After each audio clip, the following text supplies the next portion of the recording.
Headlines प्रायोजक राजयोग paints, खुशियां आपकी, रंग हमारे।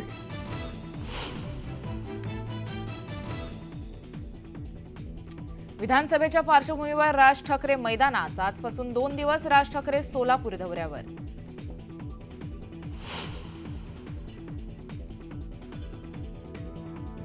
रमेश चेल्लीथलांच्या नेतृत्वात आज काँग्रेस नेत्यांची महत्त्वपूर्ण बैठक। विधानसभेच्या जागा वाटपासंदर्भात चर्चा करणार असल्याची माहिती।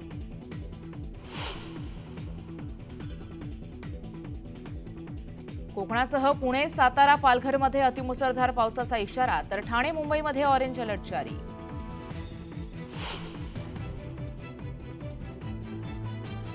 पुण्याची पूरपरिस्थिती पुन्हा गंभीर होण्याची शक्यता। खडकवासला धरणातून 27,000 क्युसेक्स पाण्याचा विसर्ग।